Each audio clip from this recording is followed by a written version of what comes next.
जंगल में रमज़ान का महीना आ जाता है और सारे पंछी रमज़ान के रोज़े रखते हैं और सहरी का वक्त होता है। कालू कौवा और गोरी और उसका बेटा जग्गू सो रहे होते हैं। रोजेदारों, अल्लाह के प्यारो, उठो और रोजा रखो। बाकी सहरी में 15 मिनट रहते हैं, जल्दी से सहरी कर लो। रोजेदारों उठो। कालू जी उठो, बाकी 15 मिनट रहते हैं सहरी खत्म होने में, जल्दी से उठो। मैं किचन जा रही हूँ, कुछ ना कुछ बना के आती हूँ, जल्दी से। अब जग्गू को भी उठाओ। किचन में सहरी बनाने के लिए चली जाती है और कालू कौवा अपने बेटे जग्गू को उठाने में लग जाता है। बेटा उठो, रोजा नहीं रखना, जल्दी से उठो। ऐसे ही बाकी जंगल के पंछी भी सहरी करते हैं। गुड़िया बेटा, सहरी जल्दी से कर लो, टाइम कम रह गया है। हाँ मम्मा, मैं खा रही हूँ, मुझे पता है कि टाइम कम रह गया है।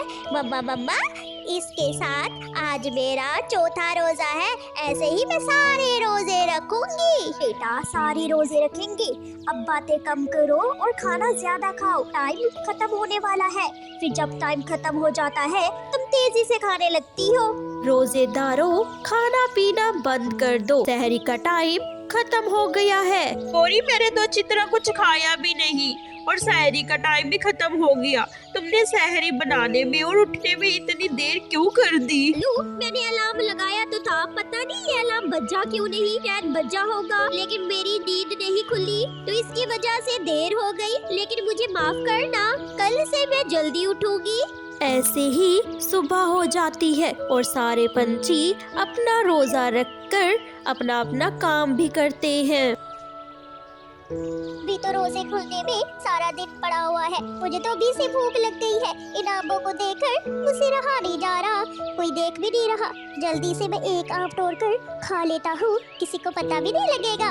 जग्गू इधर उधर देखता है और कोई भी नजर नहीं आता तो वो जल्दी से आम तोड़ लेता है। गुड़िया दूर बैठे जग्गू को देख रही होती है।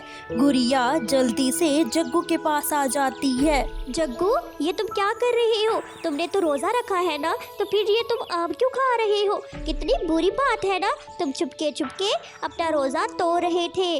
तुम्हें कभी भी माफी नहीं मिलेगी इसकी, तुम ऐसा मत करो। मुझे माफ कर दो गुड़िया, अब मैंने आम खाना बंद कर दिया है, अब मैं आम नहीं खाऊंगा। तुम भी किसी को मत बताना कि मैंने ऐसा किया है। गुड़िया प्लीज। मैं किसी को नहीं बताऊंगी, लेकिन एक शर्त पर। तुम्हें मुझसे वादा करना होगा, अगर तुम कभी भी रोजा रखो तुम ऐसे चुपके चुपके से कुछ भी नहीं खाओगे। गुड़िया, मैं तुमसे वादा करता हूँ, ये मेरी आखिरी गलती है और आइंदा ऐसा कभी भी नहीं करूँगा। गुड़िया और जग्गू फिर वो अपने अपने घर चले जाते हैं। लू, शाम को पकोड़े बनाएंगे, जाकर आलू ले आओ, थोड़ी सी सब्जी ले आओ। घर में तो कुछ भी नहीं है, ना आलू है ना धनिया है, जाओ और लेके आओ। शाम को कैसे बनेंगे पकोड़े आलू के बगैर? गोरी, मुझे कोई भी काम ना बताओ, मुझे सोने दो। मुझे तो रोजा लग रहा है, मैं कैसे जाऊंगा आलू लेने? अगर मैं आलू लेने चला गया ना तो रास्ते में मैं बेहोश हो जाऊंगा। मुझे बहुत रोजा लगा हुआ है। एक तो तुमने सहरी हमें पूरी नहीं करने दी और ऊपर से तुम मुझे काम बताई जा रही हो। बेटा गुड़िया, आज इफ्तार में क्या खाओगी? मैं आपके लिए क्या बनाऊं बेटा? मेरा दिल कर रहा है कि आज हम बनाते हैं पकोड़े और उसके साथ फ्रूट चाट और हाँ मम्मा, समोसे भी बना लो, मुझे बहुत पसंद है समोसे। ठीक है बेटा, मैं समोसे भी बनाऊंगी, पकोड़े भी और फ्रूट चाट भी। तुम्हें बहुत पसंद है ना, तो मैं जरूर बनाऊंगी। मम्मा, जो जग्गू है ना, वो पेड़ पे बैठा आम खा रहा था और मैंने उसे देख लिया था।